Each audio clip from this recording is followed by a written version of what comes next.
नमस्कार दोस्तों, UP triple SC से मुख्य सेविका भर्ती में डीवी की तारीख को लेकर एक बड़ी खबर निकलकर सामने आ रही है। जो भी चयनित अभ्यर्थी हैं उनके लिए अच्छी खबर, उनके डॉक्यूमेंट वेरिफिकेशन को लेकर फाइनल कट ऑफ में कितनी होगी वृद्धि, योग्यता का मामला उलझा। तो देखिए, आपकी भर्ती में डीवी की अगर डेट की बात करें तो जैसा कि मैंने आपको पहले ही बताया था कि 10 तारीख के आसपास या 10 तारीख के बाद आपको डीवी की डेट जो है वो देखने को मिलेगी।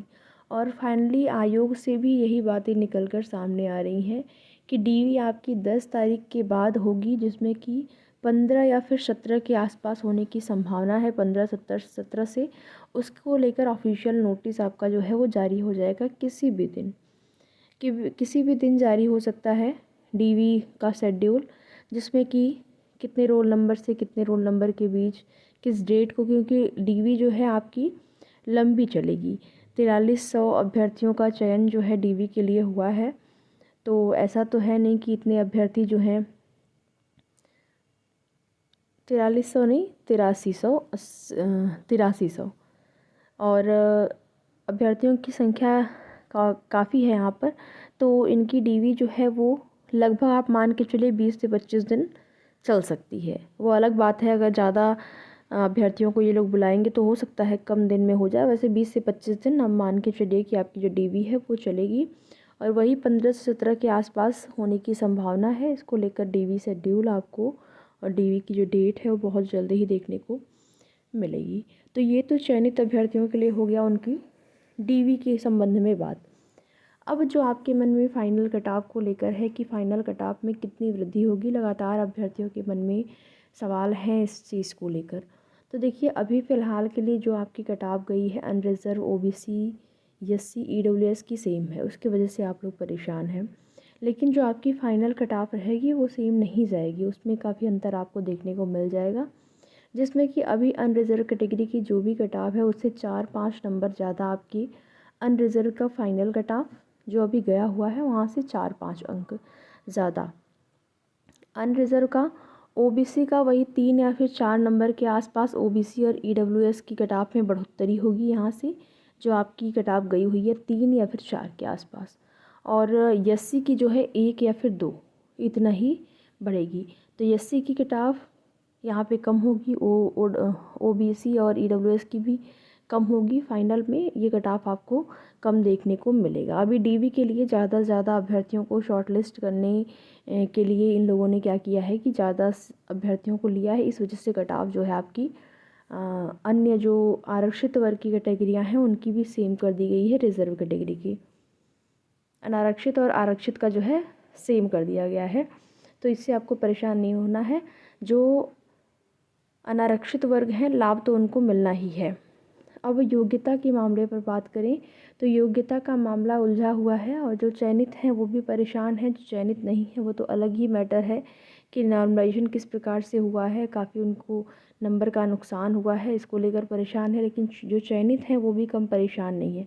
जो लोग बिल्कुल उनको लगता है कि हमारा हो जाना है योग्यता के अनुरूप, वो तो बिल्कुल कन्फर्म है कि उनका हो जाना है, लेकिन उसके बाद भी वो इसलिए परेशान है कि जो योग्य इस भर्ती में योग्यता के जो रूल हैं उसको फुलफ़िल नहीं कर रहे हैं, अगर उनको भी भर्ती में शामिल किया जाता है तो कट ऑफ बहुत हाई चली जाएगी। इसको लेकर वो परेशान है। तो कोई भी इस भर्ती में अभी तक बिल्कुल संतुष्ट नहीं है, और इसी क्रम में जो भी चीज़ें आपको योग्यता संबंधित देखने को मिली हैं वो यही है कि कला वर्ग में आपका जो विशेष विषय मांगा गया है 4 विषय वो होने चाहिए, या फिर आपका जो है समकक्ष योग्यता की बात कही गई है। तो उसमें अभ्यर्थियों का ये कहना है कि समकक्ष योग्यता में ही बीएससी भी आ जाएगा, समकक्ष योग्यता में बीटीसी भी आ सकता है, क्योंकि उसमें भी बाल विकास जो सब्जेक्ट हैं वो पढ़े जाते हैं। तो समकक्ष योग्यता में उसको भी रख सकते हैं, लेकिन यहाँ पर योग्यता में स्नातक मांगा गया है। तो ये तो जाहिर सी बात है कि स्नातक के बाद ही जो है आपने बीटीसी किया होगा। अगर किसी ने डीएलएड या बीटीसी किया होगा तो स्नातक के बाद ही आप किए होंगे, अगर उस विशेष विषय के आधार पर आपने आवेदन किया है।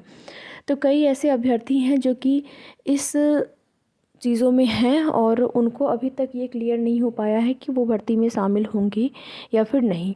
वही चीज़ें हैं, कला वर्ग वाली बात है। तो जिनका तीनों ईयर वो विशेष विषय के साथ उन्होंने कला वर्ग में स्नातक किया है उनका तो कंफर्म है, बाकी अगर विज्ञान वर्ग में है तो डाउट की स्थिति में है। और इसको लेकर डाउट तभी दूर होगा जब आपका फाइनल रिज़ल्ट जारी होगा, क्योंकि पहले से आयोग के द्वारा भी कुछ चीज़ें नहीं बताई जा रही हैं इसके संबंध में कि क्या कुछ होना है, किसको शामिल करेंगे किसको नहीं।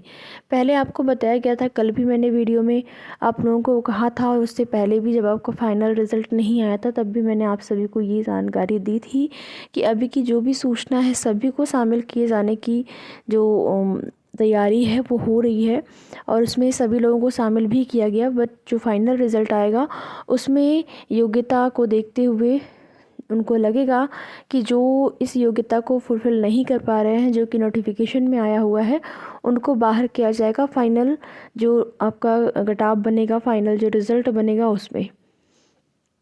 बाकी आपके मन में जाति प्रमाण पत्र और ईडब्ल्यूएस को लेकर एक बड़ा सवाल है। तो जाति प्रमाण पत्र को लेकर आप सभी को बता दें कि जो भी शादीशुदा फीमेल कैंडिडेट्स हैं उनको जो है पिता पक्ष का ही जाति प्रमाण पत्र चाहिए। पति पक्ष का जाति प्रमाण पत्र आप लेके जाते हैं तो इससे ये नहीं है कि आपको कोई प्रॉब्लम होगी, बस आपको जो आरक्षण होता है वो आरक्षण का लाभ नहीं मिलेगा, ये होगा। ईडब्ल्यूएस में भी यही सेम कंडीशन है। आपका जो लास्ट डेट, आवेदन की लास्ट तिथि के पहले का और 1 अप्रैल के बाद का आपका जो ईडब्ल्यूएस प्रमाण पत्र है वो होना चाहिए। ठीक है, 1 अप्रैल के बाद का और आवेदन की लास्ट तिथि के पहले का। अगर नहीं होता है तो फिर आप अनरिजर्व कैटेगरी में काउंट किए जाएंगे, और अनरिजर्व कैटेगरी की जो कट ऑफ होगी उसके अंतर्गत आपका चयन होगा, अगर आप उस कट ऑफ को फुलफ़िल करते हैं तो यही है जाति प्रमाण पत्र और ईडब्ल्यूएस को लेकर। और एक बड़ा सवाल अभ्यर्थियों का ये भी है, कुछ लोगों का ये कहना है कि हमारा गलती से जो है कुछ आवेदन करते समय मार्क्स वगैरह जो हैं वो गलती से ज़्यादा हो गए हैं, या फिर उसमें कुछ समस्याएं हो गई हैं। एक कमेंट आया हुआ था अभ्यर्थी का कि उनका जो कॉलेज का नाम है वो गलत हो गया था, आवेदन उन्होंने किया उस टाइम।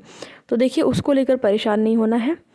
आप जब डॉक्यूमेंट वेरिफिकेशन होगा तो आप अपना रिज़ल्ट लेके जाएंगे, उस टाइम अपना अंक पत्र ले जाएंगे, प्रमाण पत्र ले जाएंगे, तो वहाँ से वेरीफाई किया जाता है।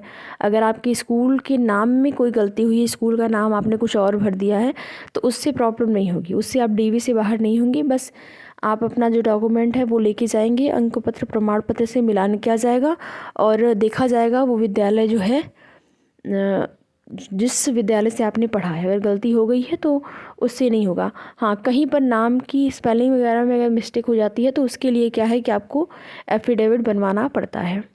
बाकी आपका अंक पत्र होगा, प्रमाण पत्र होगा 10th 12th और स्नातक का, और उसके साथ ही आधार कार्ड, जाति प्रमाण पत्र। अगर आपको यहाँ पर लाभ लेना है आरक्षण का तो जाति प्रमाण पत्र आपके पास होना चाहिए। अगर वो वैलिड नहीं होता है तो आप रिजर्व कैटेगरी के अंतर्गत नहीं आएंगे, अनरिजर्व कैटेगरी के अंतर्गत आ जाएंगे। बाकी यही सारी चीज़ें हैं। आपकी भर्ती से संबंधित आगे कोई भी सूचना होगी तो आप सभी को जानकारी दी जाएगी। अगर कोई भी सवाल हो तो आप कमेंट करके पूछ सकते हैं। तो वीडियो में लास्ट तक बने रहने के लिए आप सभी का बहुत बहुत धन्यवाद। वीडियो पसंद आए तो लाइक शेयर करके, चैनल पर नए हैं तो चैनल को सब्सक्राइब भी ज़रूर करें।